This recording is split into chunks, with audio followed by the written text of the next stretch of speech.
You are listening to the Visualising War and Peace podcast. In each episode, we look at how people have experienced, described, or imagined armed conflict in different periods and places, and we discuss the impact which representations of war and peace can have on us as individuals and societies. Hello, my name is Alice Koenig, and I direct the Visualising War and Peace project at the University of St Andrews. My guest today is Professor Stephen Murdoch, Head of Military History at the Swedish Defence University. Before that, he was a Professor of Military History here at St Andrews, and he's been a generous supporter of the Visualising War project from its start, so it's really wonderful to have him on the podcast.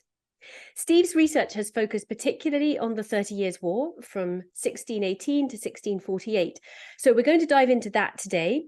He's also written a range of books and articles about Scottish maritime warfare and wider Scottish experiences, both military and civilian, of conflict in the early modern period. As both a teacher and researcher, Steve thinks critically about how we do military history, about our blind spots and biases, the evolution of historical events into sometimes mythical narratives, the voices we don't hear from, and the relevance of military history to contemporary military thinking and practice. And these topics are really important to the Visualising War and Peace project, so I'm very much looking forward to our conversation. Steve, thanks very much for making time to talk to me today, and welcome to the Visualising War and Peace podcast. Thank you, Alice. It's nice to be back in St Andrews, so to speak. Absolutely. So, Steve, I've got lots of different questions for you.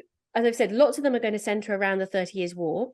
And I wonder then if we can kick off with you just giving our listeners a high-speed introduction to that conflict. Can you help us picture where it took place and who ended up getting involved? Okay, well, when I was at Aberdeen University, the 30 Years' War was introduced to me by a scholar called Paul Jukes. And he did one of the things that I've been unable to get out of my head ever since I've studied the war. He imagined it as the Olympic flag, where some of the rings overlapped and some of the rings had no actual impact on the rings surrounding them. So when he tried to introduce the concept of the 30 Years' War to me, it was a number of overlapping conflicts, sometimes with actors fighting in several directions and with several alliances, sometimes individualistic wars, and wars which aren't often associated with the 30 Years' War directly, such as the Smolensk War between Poland and Russia, with which some of the actors in the 30 Years' War had some relevance. And it's a difficult war to try to get your head round. The term 30 Years' War was coined in 1648 already. It was how it was referred to, this 30 Years' War. But of course, that's only one view of it. Some people say it's an extension of the ongoing 80 Years' War involving the Dutch Republic fighting against the Spanish Habsburgs. And of course, the war didn't end in 1648 in some people's minds, because France continued to have its war with Spain through into the late 1650s. And there were other ongoing conflicts which never really went away in the 30 Years' War. And there were also spin-off wars that arose out of the 30 Years' War. Arguably, the British Civil Wars could be involved in that. So if we're looking at the 30 Years' War, traditionally, the war is conceived of as beginning in 1618 with the defenestration of Prague, which is when imperial regents and one of their servants, 3 of them in total, were famously thrown out of the window of Prague Castle. And thereafter, the Protestant nobility of Bohemia elects a new king, and that would be Frederick V of the Palatinate. And that's in 1619 when he comes to Prague to accept the throne. And from there on in, you can say you're into the 30 Years' War. Now, when I was being taught it, it was still very traditional to think of the war as being in phases. The Bohemian phase, one could say, then the Danish phase, the Swedish phase, then the French phase. But that actually doesn't do justice to the complexity of the war itself, because there's seldom a moment when there aren't combatants, say from Bohemia, who are in the war from start to finish. And the same would be true of involvement in the Dutch Revolt. But also, people would think in those phases of, say, the Swedish phase maybe lasting 1630 to 1635, but Sweden doesn't come out of the war until the very end in 1648. And people are assuming the dominance of the French after the Swedish defeat at Nördlingen in 1634, and therefore thinking Sweden is no longer an actor in this. And that's why the phases don't quite work. I mean, Sweden had been courted to join in the war already in the early 1620s, but it was a dispute with the Danes which actually prevented them from joining in. So where did the war take place? Well, the main battleground is the Holy Roman Empire. It's in what we now call Germany, in the Central German-speaking states. But it does involve countries, Denmark, Sweden, Britain is involved for very good reasons. Where would you get a British interest in what's going on in Prague? Well, Frederick V himself was a naturalized Englishman who had married the daughter of James VI.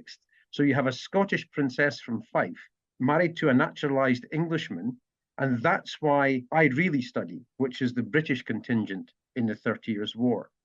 Estimates from myself and from some of my PhD student cohorts, we would suggest that there's probably 50 to 60,000 Scots on the Protestant side, or the Northern Alliance. There's equally as many Englishmen, if not more, along with quite a strong Irish contingent. And then to a lesser extent, in the Habsburg side, you also have Scots, English, and Irish fighting for their own confessional reasons. But I mentioned there could be a French involvement there, and that's where the whole idea that this is a war of reformation comes slightly unstuck, because one of the big supporters of the northern powers is Catholic France. And Cardinal Richelieu is a supporter of the war. He finances the Swedish war effort. And here we've got to see realpolitik coming into play. What is in it for France to get involved in a war which is essentially against the Holy Roman Empire or Habsburg Spain? And of course, that's down to the proximity of France and Spain together. So it's an ongoing conflict that doesn't end at the end of the 30 Years' War. So at different periods, we've got different power groups getting involved. But one constant that I argue is that throughout the war, from 1619 onwards, you have this continual presence of British troops, because for them, it's a war over the dignity of Elizabeth of Bohemia and her husband, Frederick V. Causes, is it a war of reformation? Well, yes and no. It's undoubted that the majority of Scots who fight in the northern armies are Calvinists, and the majority of Scots who fight in the Habsburg side are exiled Roman Catholics. But there's also a large Scottish contingent that fight in France, and actually towards the end of the war, not at the beginning. So that by 1641 to 43, you get the influx of about 12,000 Scottish soldiers into France. And these, surprisingly, are Calvinist soldiers who want to help France defeat the Holy Roman Empire and seem to have no problem with fighting in a largely Catholic army. But that's because Cardinal Richelieu grants them freedom of religion as part of their contract to come in. So it's a very interesting war from that perspective. Very interesting and incredibly complex. And the term the 30 Years' War was coined at the time. The idea that it's a singular war is clearly a complete myth. The idea that it's bound by those 30 years is also a myth. So you've sketched this picture of the complexity of causes, political drivers, religious drivers, but really very mixed religious and political affiliations within that, within different fighting forces as well. And then the input and involvement of so many different stakeholders from all sorts of different parts of Europe and indeed Scandinavia, and that British contingent, Irish, Scots contingent as well. So really a very complex picture. Do we have any idea who coined the term the 30 Years' War? First time I actually realized that this was a contemporary term was a published broadsheet when Paul Jukes put up I think you'll remember acetates from back in the day, when he put a slide up on an overhead projector of a German broadsheet which said this 30 Years' War is now at an end. There is still huge debate amongst historians as to whether we should use the term. When do you find these side wars, like the Smolensk War or the British Civil Wars, when can you actually conceive of them as being part of the 30 Years' War or not?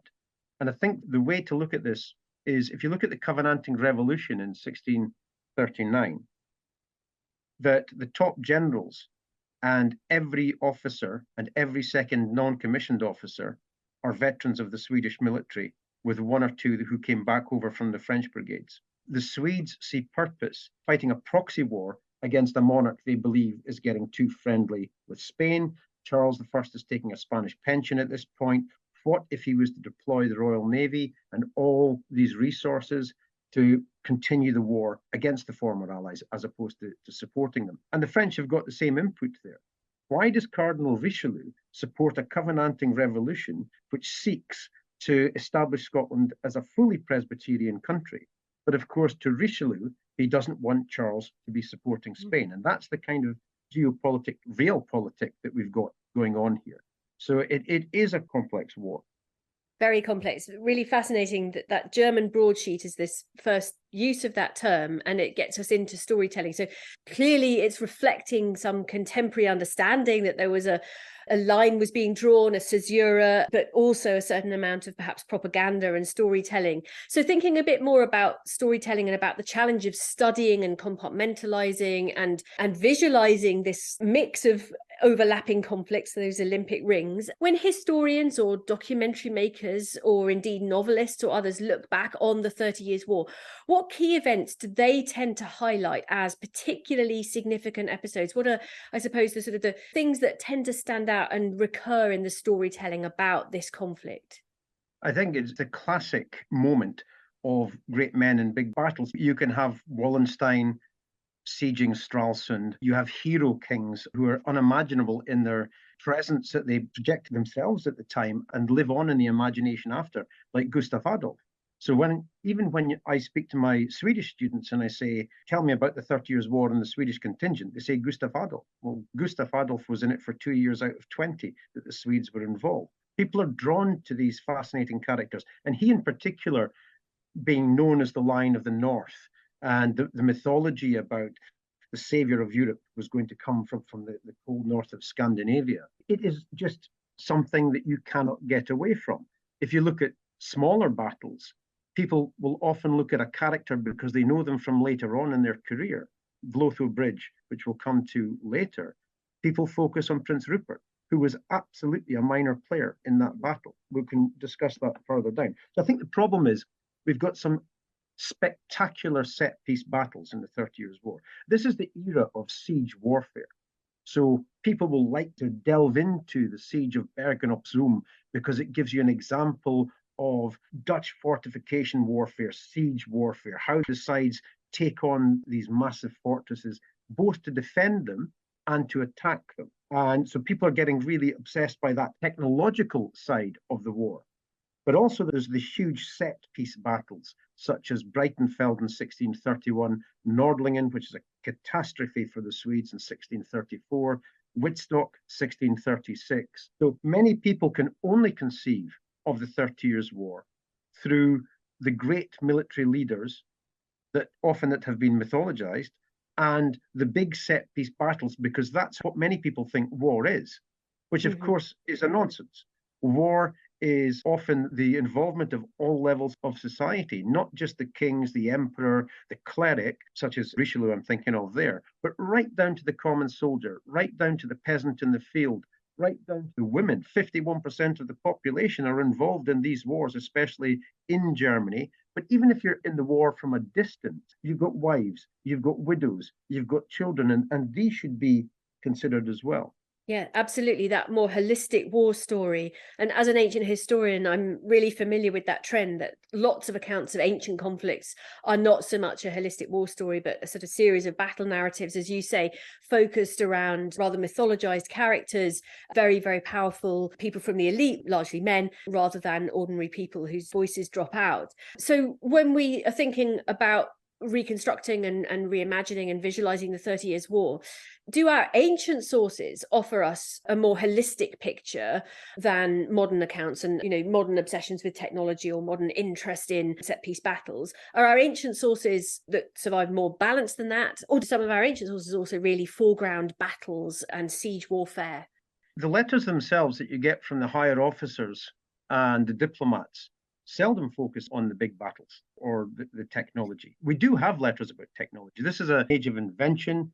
We've got many people inventing new types of artillery, multiple firing weapons, all sorts of innovation are going on.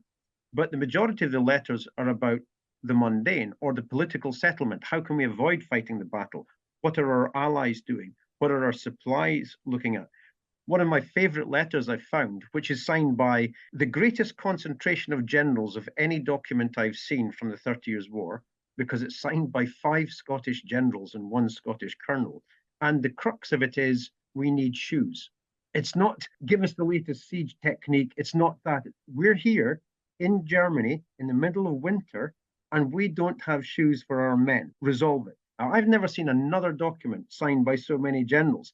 And I think that in itself speaks volumes for the way that we think that many of the higher officers are there to aggrandize themselves. But actually, they're thinking about their men. This is also the period you've got to remember when Robert Munro, who wrote one of the most famous memoirs of the 30 Years' War, comes back to Britain in 1634 to set up a hospital for invalids, which he insists all veteran soldiers should pay for, all veteran officers should pay for. Basically, you took your men there, they're back here, they can't work, they need to be looked after, and that's on you. And that goes through the Scottish Privy Council as something that is ratified in law. There is to be a veterans hospital. And that's quite interesting in the kind of care and treatment you get. And I saw one letter from, it wasn't from a general, it was from a colonel, but he wrote to Axel Oxenstierna as the regent of Sweden. I can't remember the soldier's name, but he says, "This is Corporal X. He's been marching around with me for about 25 years. He's lived under canvas most of that time. He's old. Could we get him a little farm somewhere in Sweden so he can just go and live out the rest of his natural?" And again, it is a very moving, touching letter of humanity from people whose basic role in life is dealing in death. And yet they're contemplating life, people's futures. And I find those kind of sources are far more interesting to me than, say, a battle plan or an order of battle saying this is how we're going to line up at the next siege of Breda or whatever. Because at the end of the day, we're dealing with people.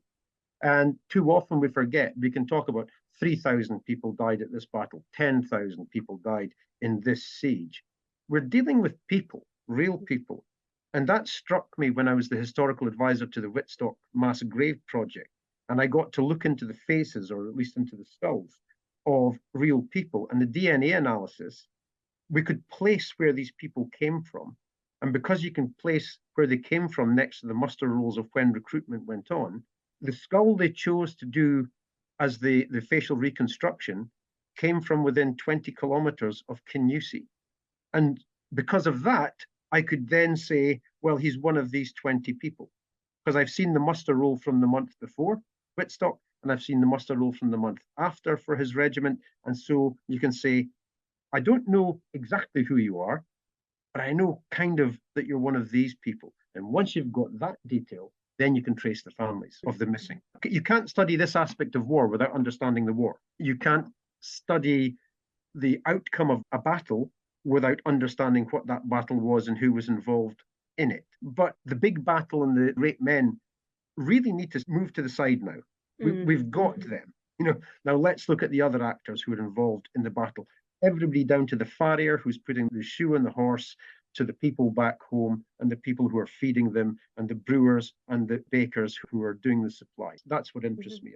Yeah, people and relationships. And as you talk there, you're reminding me, that approach that you're interested in sits very much alongside some work that's being done by one of my current colleagues, one of your former colleagues in international relations, Roxani Cristali, who's very interested in a different kind of war story where you actually centre love and care when you're visualising war and conflict and work out what role that plays. So you can see that emerging in some of the letters you've just mentioned.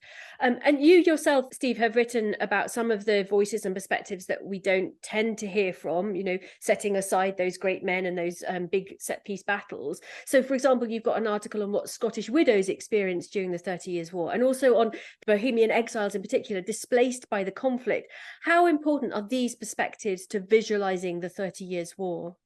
I think they're imperative. When you take the Scottish widows or the abandoned women, my most recent article is about abandoned women and their agency in trying to restore their reputation. One of those is a noblewoman, Mary Haines, but my favourite is Frances Drummond, who, as far as I can see, is a very ordinary English woman who's deserted by her Scottish husband. But her voice is impeccable. She goes to Germany to look for him. She doesn't find him. She comes back to England. Then she comes to Scotland during the Covenanting Revolution, and she's told where he is in Sweden. She then goes to Sweden penniless. And we find her on turns out to be a 5-year search to gain her reputation because she was married in the eyes of God. And people are calling her a whore because he had said that they were not legally married. And it's so important to her that she risks everything, traveling through war zones, traveling to several foreign countries. And therefore, at this period, we could go into the high politics of the Covenanting Revolution. But the Lord General of the Covenanting Army, Alexander Leslie, a Swedish field marshal, takes time to follow her and to give her the route to Sweden so that she can go and restore her reputation. It didn't matter to him that she was of low birth. He was of low birth. So to him, this is a woman in distress, and he could help, and he did. And I think those kind of sources are really, really important. However, they're also extremely difficult to find.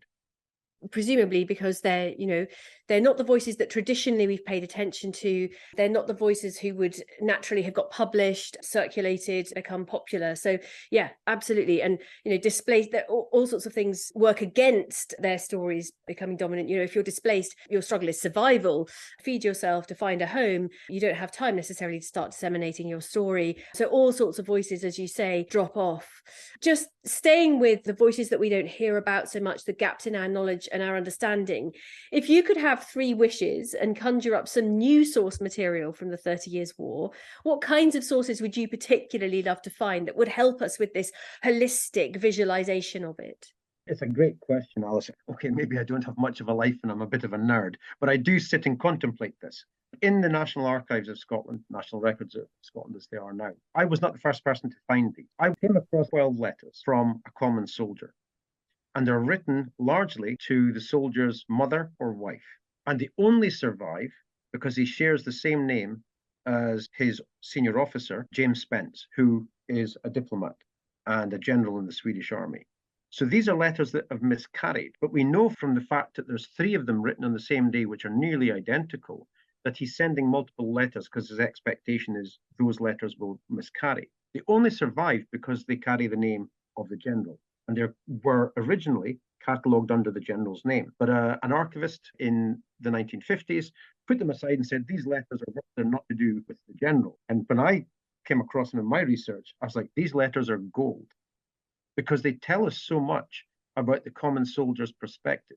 He'd been in the Dutch Brigade, so Calvinist International, probably wounded at Bergen-op-Zoom in 1622. He then enlists, comes back to Scotland, and then enlists into the Swedish Army in his namesake regiment, comes to Sweden, serves in Riga. But what do those letters actually tell us? This is the only corpus of letters from a common soldier from 100,000 Britons that we've encountered. And they tell us that they're writing letters all the time. He talks about the weekly post bag arriving. He talks about the weekly post bag leaving. He himself is nominated as the post carrier back to Scotland. So then the question is, why don't more letters survive? And the letter themselves tells us the answer to that. He says, loving mother, once you've read this letter and once you've shown it to everybody who can read it aloud to all those who can't. But after she's done that, the letter is then worthless as a letter. The information has been transmitted, but it makes a very good firelighter in an age when you need combustible material. And that, alas, is what I think happened to most of the letters. People didn't have space. The majority of people didn't have space to keep that kind of an archive. And they weren't interested in keeping that archive. It's quite clear from the letters of the drummer that he knows exactly what his mum wants to hear. And that's also problematic because we know he's writing to his mum. So what he wrote to his friends, who were veterans, and we know that he is writing to his friends because he says it in the letter, could be a completely different tale to the stuff he's writing to his mum. But he says this beautiful thing.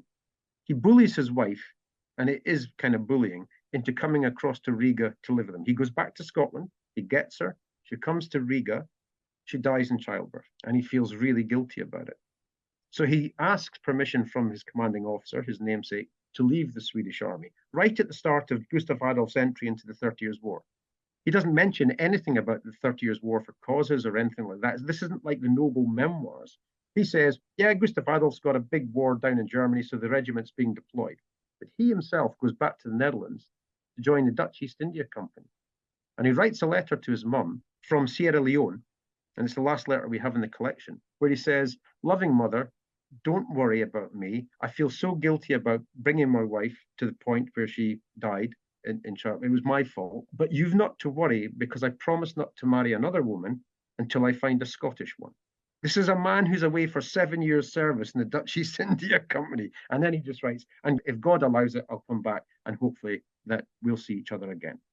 So these kind of personal touch are what I like to get out of letters. The unexpected, the humanity, the fact that there's regret in these familial situations. So if I could find more letters like that, and certainly more of the peasantry affected by the 30 Years' War campaigns, there's only, I think, 4 German memoirs written during the 30 Years' War period. We've got quite a few Scottish ones, actually. But it's these familiar letters that I want. I want to get down to the human, how war affects everybody from every strata of society, when they reflect on why they're there. And this comes out very well in the Dutch corpus of letters for wills and testaments, because you find there, I've never seen this in other sources, but it's because they haven't been kept. But I did an analysis of wills and testaments from members of the Scots-Dutch Brigade, and you find competing ideas. Loving wife, once I'm dead, because they expect to die. That's absolute standard, 90% attrition rates. They expect to die. Once I'm dead, please marry another so that you can be well looked after and our children are well looked after. Except one, which says, please never marry another. It would break my heart to know that you'd married another. And you're thinking, wow, it touches you here. A common soldier in the Scots-Dutch Brigade who's so clearly in love with his wife, he can't stand the thought of anybody going near her, even once he's dead. I mean, it's astonishing. So those are the kind of letters I really adore. You've now made me want to find lots of those letters. They offer amazing insights, not just into the 30 Years' War, but into how people lived their lives and thought about their lives and their deaths amid war. So these people not writing about war per se, but giving us insights into life during conflict. So a really fascinating body of material, as you say, now largely lost. We might come back to a bit more general reflection on the 30 Years' War in a minute, but I do want to keep pressing you a little bit about storytelling and storytelling during and after a conflict. And there are obviously lots of points when conflicts are being narrated, when historical events get reframed, when experiences get lost, as we've just been talking about, but also when myth starts to take over from history. And you've written about this very recently with your colleague, Catherine Zickerman, in relation particularly to the Battle of Lemgo, which is also known as the Battle of Lotho Bridge, which took place in 1638. So can you start by telling us where this battle fits into the wider history of the 30 Years' War? Lotho Bridge, or Lemgo, was until recently considered to be quite a minor skirmish at best, also considered to have been the last throw of the dice for what we would call the British-sponsored Palatinate Army. And that's where it sat. It was considered to be a crushing victory for the imperialists, which resulted in basically the decimation of the Palatine army and a humiliating defeat for their Swedish allies. Now, Peter Wilson came up and published just this year a new definition about what battles are and how many people it takes for one to consider a battle major. And under Peter Wilson's new definition, Lemgo Bridge is actually a big battle. It involved something around 12,000 people, which is not what it traditionally involved. Now, the problem with Lotho Bridge, Lemgo, is that one of the superstars got captured. He wasn't a superstar at the time, but Frederick V of the Palatinate is dead. His eldest son, Carl Ludwig, or Charles Louis, orchestrates this British-sponsored army with help from private English financiers, William Lord Craven being really important, but also Charles I puts money into it.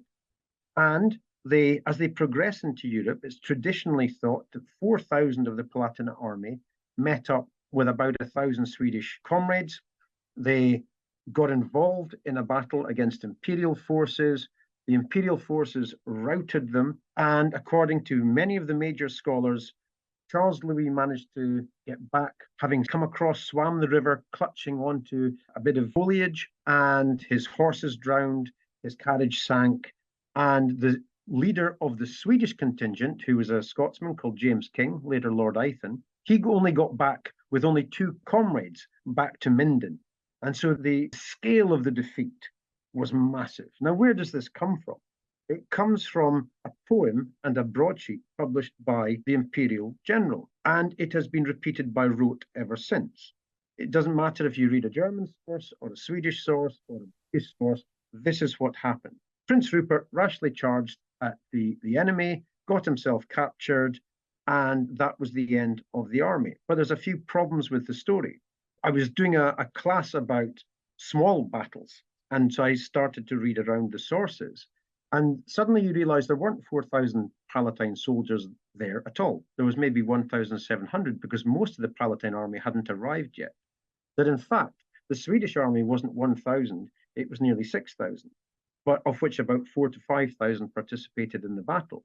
When you read the account of James King, written 2 days after the battle, he doesn't even mention the Palatinate contingent at all, nor the loss of Prince Rupert, nor the Palatine officers. And the reason for that is that there was a huge debate amongst the Swedes about whether they should even become involved because the war aims were different for the Swedish army and the Palatinate army. So what's happened is that it has become easy because Prince Rupert is involved, and Prince Rupert, of course, becomes more famous during the British Civil Wars and even into the 1650s under the Cromwellian period. Because he got captured, then that becomes the focus for the storytelling ever since. Because the Imperials, thinking of this as a war, continuation war of the Bohemian conflict, say, we've now got the Elector's little brother, and we've captured all these officers, and we killed the enemy and routed them totally. What nobody did until Katrin and I started to do the translations of the German sources, Katrin Zuckerman did all the German, by the way, I make no linguistic claims, is we realized that all the Swedes, bar a couple of hundred, got back to the camp within 2 days, and that subsequently they did so much damage to the Imperial army that they actually had more officers that they could exchange for all the officers, and only 2 remained in captivity until the 1640s, which was one senior German general and Prince Rupert himself. And that actually, from a Swedish perspective, it wasn't even considered a defeat at the time. It was considered something of a bonus because now they didn't have to deal with the Palatinate army because they got themselves destroyed. And the big problem for the Swedes was when the rest of the Palatinate army arrived, James King's main concern is who's in command here, me or the Elector? So when you actually do this close textual analysis of all the sources from all the sides, which is basic historical scholarship, you come to a completely different understanding of the day. But because of the importance of what Prince Rupert will become as a mythical character in the British Civil Wars, particularly the English Civil Wars, a character of romance who's got many biographers, Patrick Mora being the one who's written the most about him, this becomes the narrative that people want to follow. That Prince Rupert gallantly charged, he was abandoned by his brother, and the Swedes were crushed. And actually, the analysis is something completely different. So what I was trying to explain to my students in the class was empirical analysis isn't about going and finding old documents. It's about reading the scholars who've written about a thing and unpicking it to find out why are they repeating this? Why are they saying that? Where has myth been introduced or encouraged? Where is the deeper scholarship in the other sources round about? If you're not looking at something from all perspectives equally, then are you actually doing the basics of being a good scholar of history? Mm-hmm. And when you apply this analysis, not just for Lemgo, but if you apply it to the Battle of Wittstock in 1636 or the Battle of Marston Moor in 1644, you find exactly the same. The myth about who is in command, the damage done to the enemy, can easily be unturned. And in Marston Moor, of course, the case is easy. It's again Prince Rupert, our famous mythological character here, but also on the other side, Oliver Cromwell. Everybody needs Oliver Cromwell to have won the Battle of Marston Moor. He wasn't even 7th in command at the end of the battle on the winning side. So the purpose of the Lemgo article was really to have a case study where you could see, here is what historians have said, here is the myth and the legend, here is the character they focus on, this is what alternative sources tell you, and that's why going back to the sources is something you should do after you've critically evaluated what the present state of the orthodoxy is around the subject. I fully expect somebody to come along and say, but you didn't use these sources. True story. I look forward to that day. But it's like peeling an onion and finding that there's a pear underneath and there's an apple underneath that and a plum underneath that, isn't it? As you're not with that article, you are really helping us understand the many, many layers of storytelling that go into mythologizing a war story or a battle story. So really fascinating to hear, for example, that Civil War storytelling was shaping then the 30 Years' War storytelling a bit before that, and then that trickling down into scholarship scholarship, lots of biases at play as well, biases towards personalities that people have heard of, personalities that people have some kind of stake in championing or telling more stories about, and the different motives in the ancient, the contemporary storytelling as well, motives that might have been behind the poem and the broadsheet on the imperial side, but motives, determining what the other side leave out or keep in as well.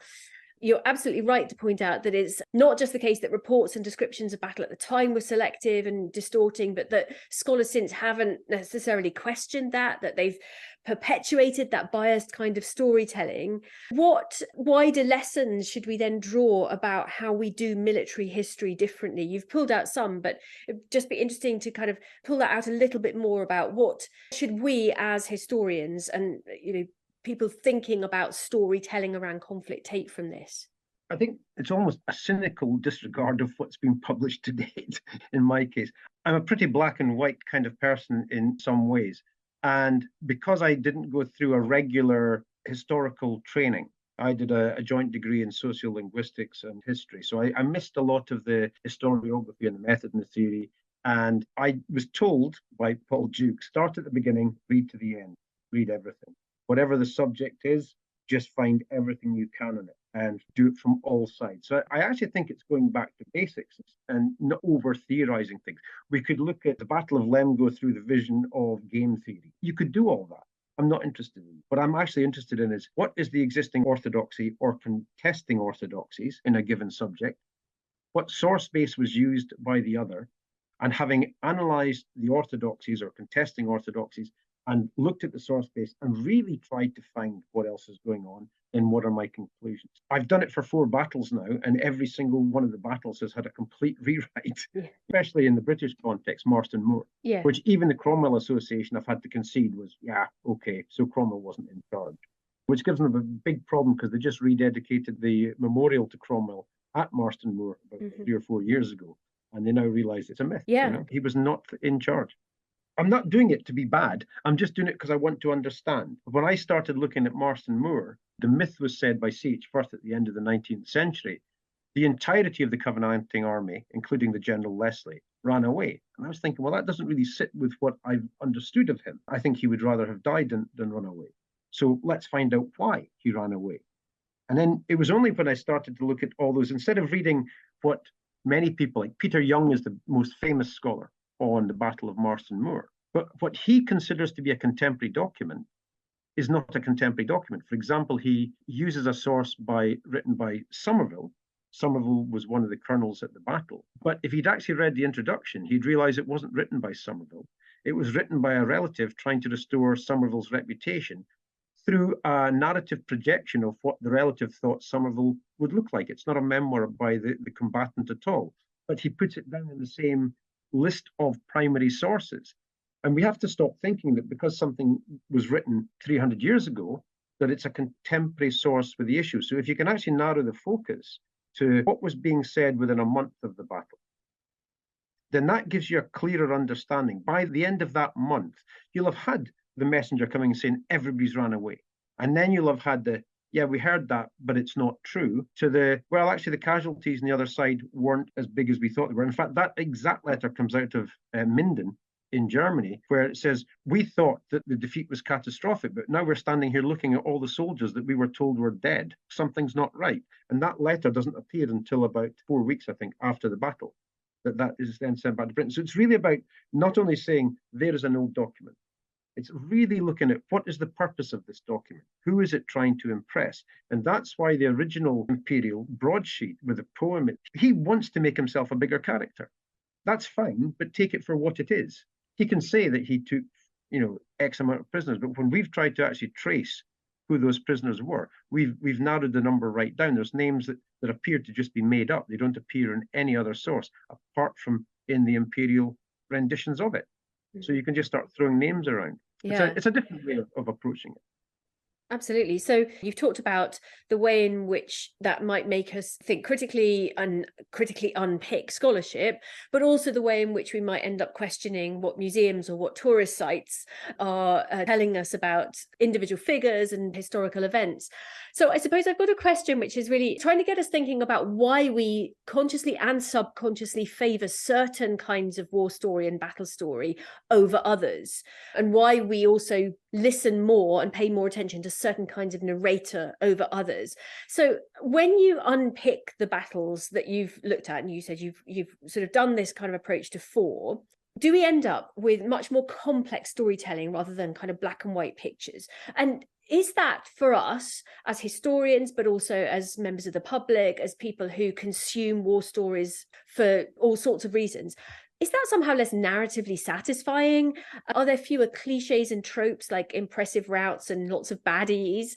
Are the stories that emerge when you do that kind of analysis more grey, more complex, even perhaps more mundane? And is that why we favour some of the more colourful, the more flamboyant storytelling?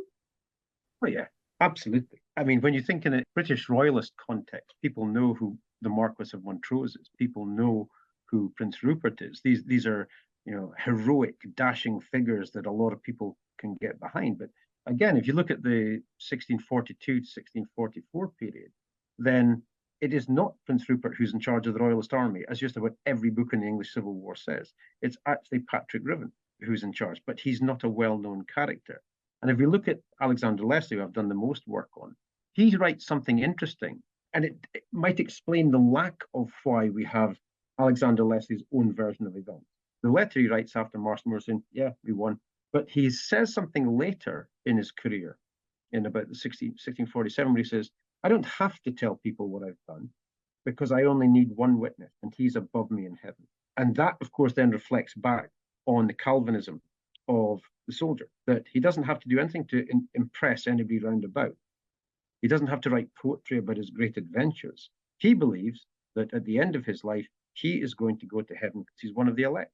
So the letters, trying to actually put together an archive that we could use to tell his story, although we try to tell it not as a biography, we use them as a central character in a book about Scottish generals in the 30 Years' War. He was incredibly hard to pin down because he seldom writes more than 3 or 4 lines, and it's almost never in his handwriting. He can write German because there are a couple that we can say that's definitely him, but he's not interested in anything other than what must be done. He's not interested even in writing about how to organize the army, and he's certainly not interested in the interface with civilians. He says explicitly, he does it at Stralsund, and he does it again when he enters England in 1644. Get me 5 civilians so that I don't have to deal with civilians, because they lie, they cheat, they try to deceive. I'm here to fight. So give me people. So under the Solemn League and Covenant, he actually gets 5 people appointed by the English Parliament to sit with him as his interface with the English populations he's going to have to deal with. He's not interested in that. That is not his war. Give me the enemy. I know how to deal with them. He's not colourful. He's a dull Calvinist who just sees life very differently. Alexander Leslie, in the same room as Prince Rupert, I'd be sitting having a pint with Prince Rupert. But who's the better soldier? Mm-hmm. That's the different question. And the more reliable source as well. There's no self-aggrandizement with him and many of the others who are not interested in telling the story. They are interested in the outcome, but they're not concerned about that kind of reputation because they're so in tune with their Calvinist beliefs. Coming back to the 30 Years' War then, you've already helped to start to picture some of the ripple effects that led into other wars, other conflicts, but also ripple effects on the civilian population. Can you tell us a little bit more about the long and the short-term impacts of the 30 Years' War, but also what kinds of stories were told about those impacts, not about the war itself, which maybe shaped attitudes and approaches to later politics, to later conflicts?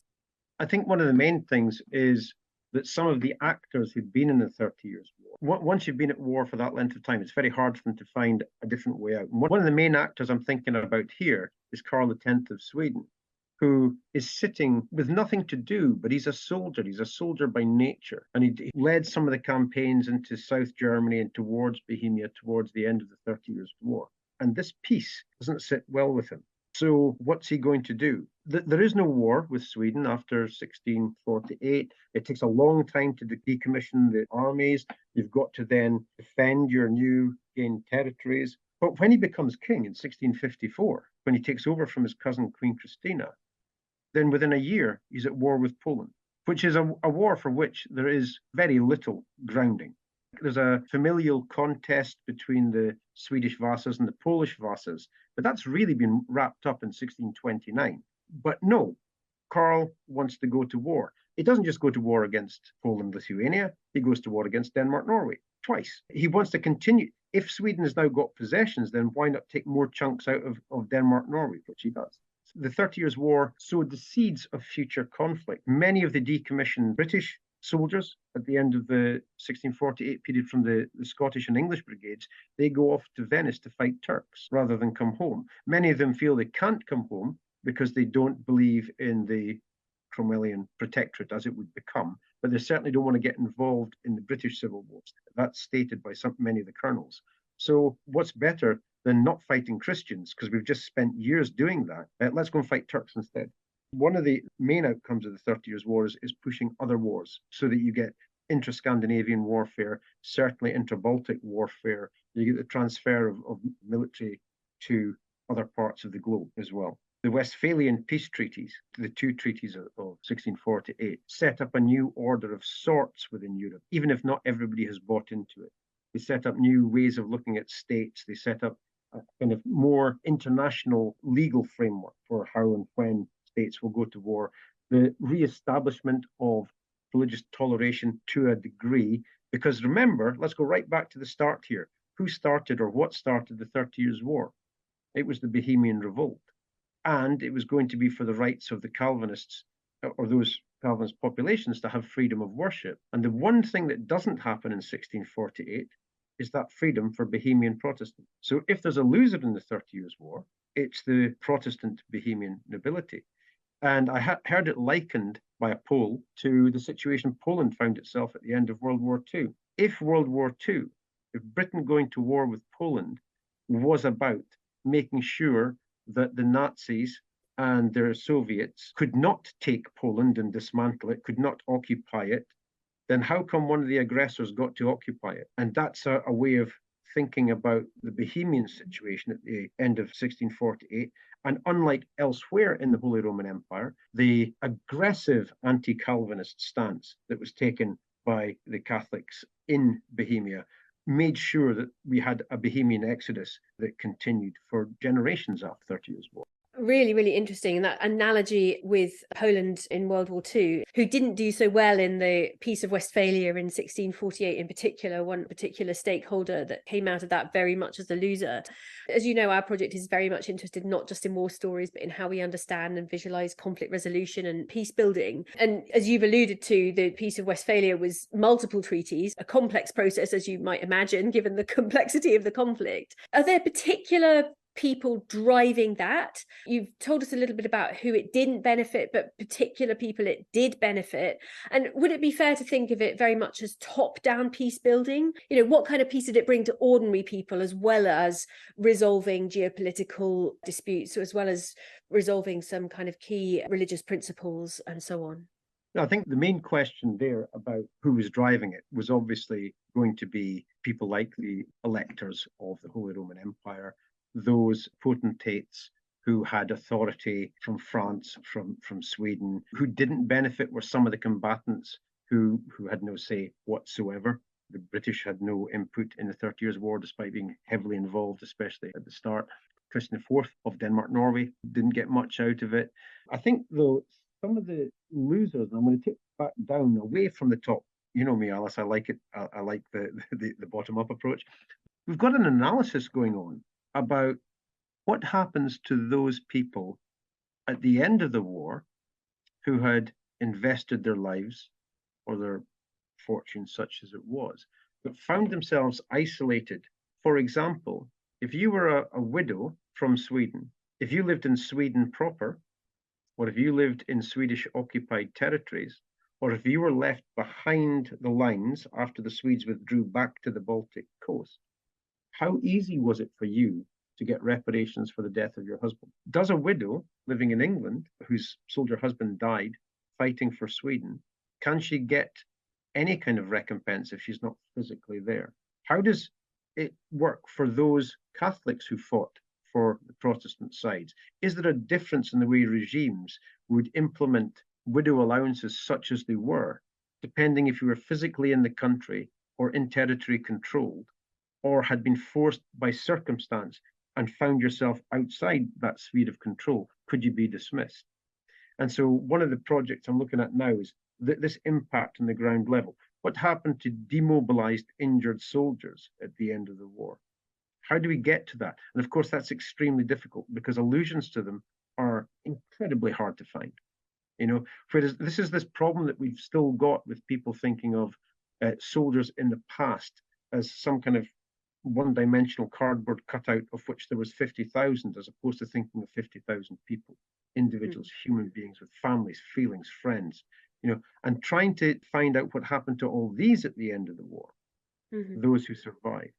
What was the impact of that?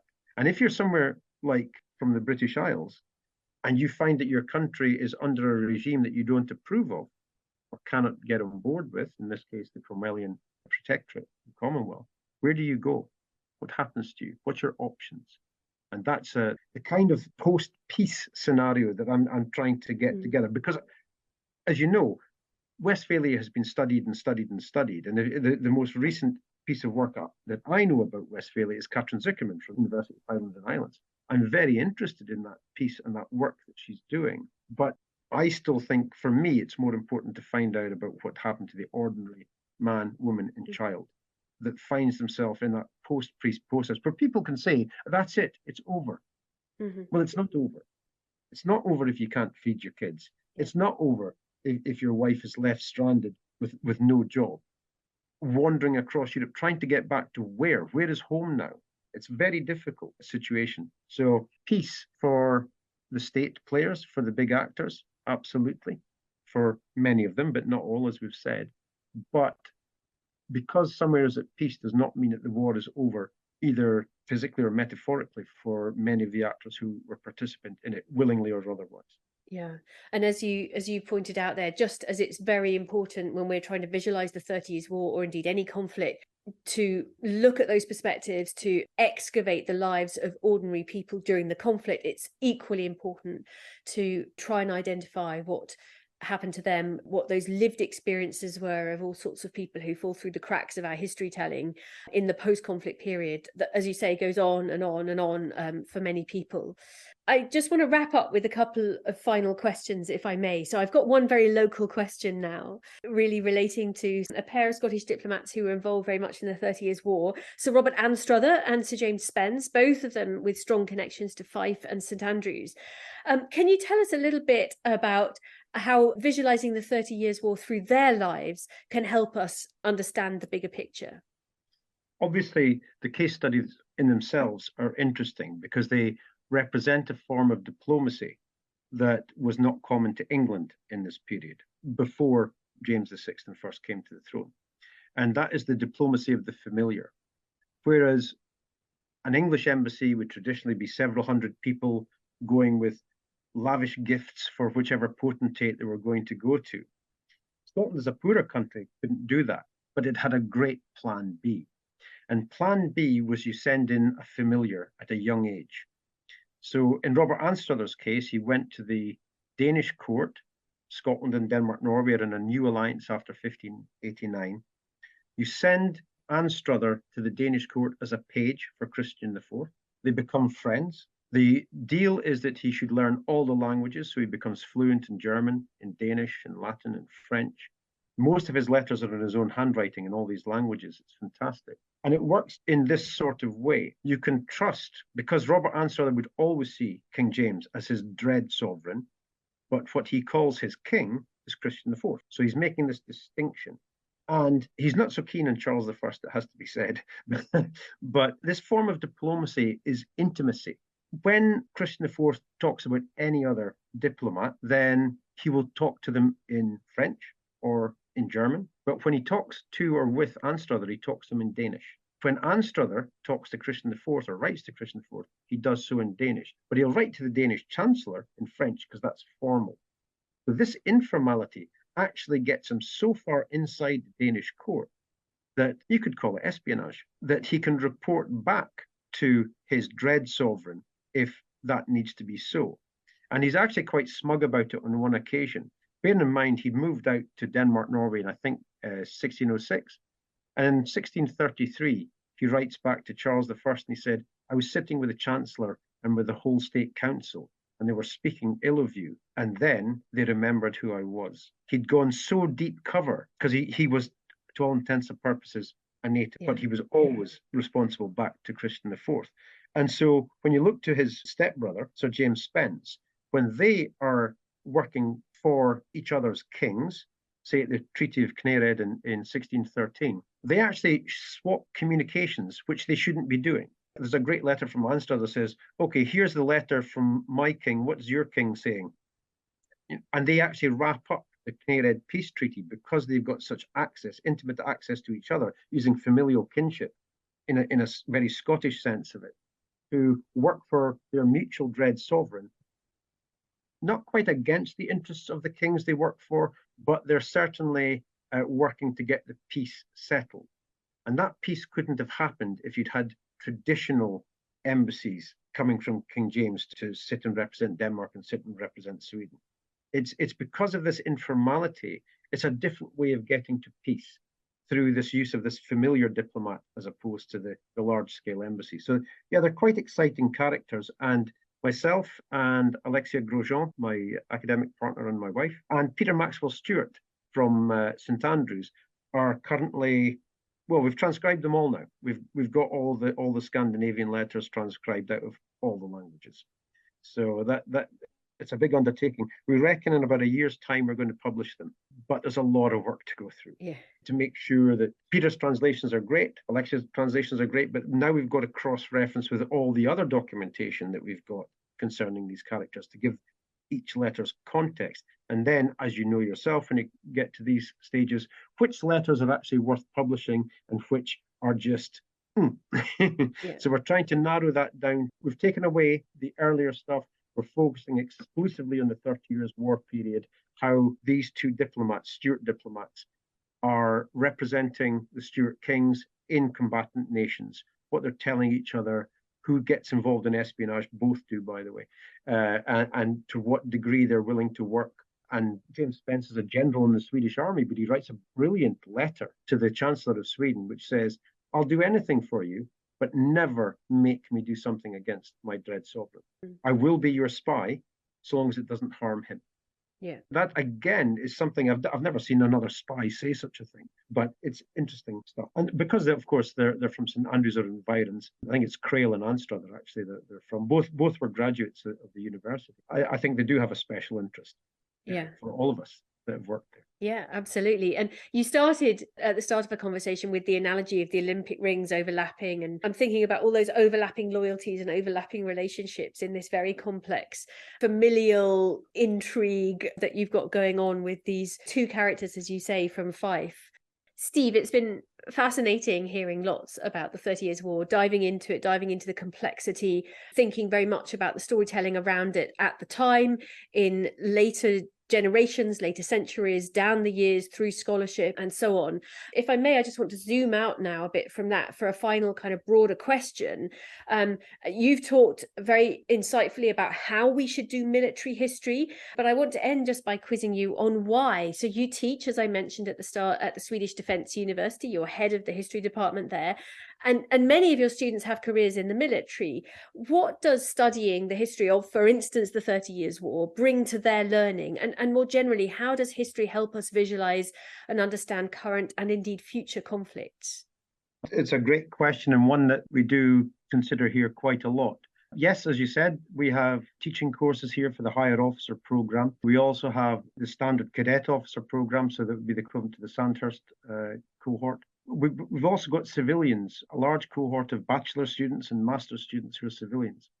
So what does teaching military history teach? Let's focus on the officer corps here. If you think about it this way, soldiers, whether they've enlisted or gone in to the subaltern level are indoctrinated. They have to be. Soldiers have to follow orders. Soldiers have to understand that they have to get a corps d'esprit, and at the junior levels of officer training, that's what you do. You introduce the history of the regiment, the toasting song. The cavalry regiment are one of the best ones to see here. Their toasts are amazing. How they deal with faking horses in the mess. It's magnificent. But when you get to the higher officers, what are we trying to do with them? We're trying to take people with the rank of major, and we're getting them to do master's courses with the idea that they can get promoted to lieutenant colonel. Why are we doing that? To take a soldier who, many of these people have been in the military for 30 years, take a soldier who's been indoctrinated all their life, and to get them to be able to think critically is an important component of anybody who's going to be deployed. Because especially in a Swedish context, which has been, if not neutral, certainly non-aligned for so long, that you have to step away from indoctrination. You have to think critically. And one of the ways that we can do that as historians is to give them examples from history where you can war game them, if you like. You can say, this is a situation, here's what the forces had at their disposal, here's the disposition, what happened next. And you can get them to war game it, then you can get them to read about what actually happened. You can teach them things about mission command, which is the independence of the commander on the ground, which is a strong part of the Swedish defense system here. We can get them to think, okay, this is what the rule book says, but that's not what I think is happening here. We have to think outside the box. I mean, if you look at what Clausewitz says, he says it's genius, but there's more to it than that. It is about getting people to think critically. You're not telling them what to think, you're teaching them how to think. And that is a basic premise of all historical scholarship. So we're just doing it in a different environment where often we're teaching to exclusively civilian students or exclusively military, but more and more we're getting military uniforms into the classroom and civilians going into the military. So right now, one of my civilian students is at the Norwegian Defence University. We're trying to blend it up so people can see different perspectives and can try to just think differently. So you can take things from ancient times, teaching them the Peloponnesian War. We can teach them about Christine de Pizan. We can teach them Robert Monroe. We can teach them why Robert Monroe wasn't as good a general as he thought he was. He lost the Battle of Benburb. And we get them to think, what was wrong there? Why did things go wrong in these situations? Where did things go right? That doesn't mean that we can try to replicate that in any future war. You can't. We're not political scientists. We're historians. We're not here to try and inform what will happen next. We're here to try to say, now that you're starting to think more critically, read more deeply, what do you understand about a situation that you could find yourself in? But we're not predicting the outcome. And we can't cherry pick examples from history that you might like. In fact, what I very often do in my classes, I don't teach them about Breitenfeld. I'll very often teach a catastrophe and ask them, what went wrong for Sweden there? What went wrong at Poltava? And because they're in uniform, many of them will think, well, they've been brought up with the greatness of Charles XII, the greatness of Gustav Adolf. And you're trying to say, were they that great? Really? Why did Napoleon not learn from Charles XII's mistakes about trying to go for Moscow in winter? Are we always down to, this is what it says in the rule book? So you're just trying to expand that mind and encourage them not to read about Thucydides, but to read Thucydides, not to get them to read the regurgitated articles about Clausewitz, but read Clausewitz. And what you can, get them to think, what do I not need to read in Clausewitz? You don't need to read about the Napoleonic campaigns because that's obsolete. What about the thinking about the fog of war, etc.? Get them to focus on what you can actually take from a book that is of use and will teach you something, as opposed to, that's a nice story about Napoleon. So it's really trying to get that critical thinking faculty, get the critical juices flowing. And for people who have been in uniform for so long that, and I'm not suggesting that they're robots, they're certainly not that, but actually getting them to understand it, it's absolutely, not only is it all right, it's to be encouraged to think more critically about the situations you find yourself in. And partly so that history doesn't repeat itself, not so that people can go around repeating history. Steve, it's been really fascinating talking to you about the 30 Years' War and about history, military history, how and why we do it. So thank you so much for coming on the podcast. It's been a real pleasure talking to you. Thank you, Alice, for inviting me. Appreciate it. And thank you also to you, our listeners, for joining us again. We've got some more episodes coming up over the next few months as we continue to explore narratives of conflict in different periods and places and their impact on wider habits of visualizing war and peace. So please do join in for those. If you'd like to support our project, please share and subscribe to the show on Apple Podcasts or Spotify or whatever platform you use. And if you can, leave us a rating and a review on Apple Podcasts because it helps people find the show. If you'd like to join the conversation further, you can follow us on social media. Just search for Visualising War or get in touch directly by emailing us at viswar@standrews.ac.uk. Our theme music was composed by Jonathan Young. The show was mixed by Zafir Gertin. Thank you for listening.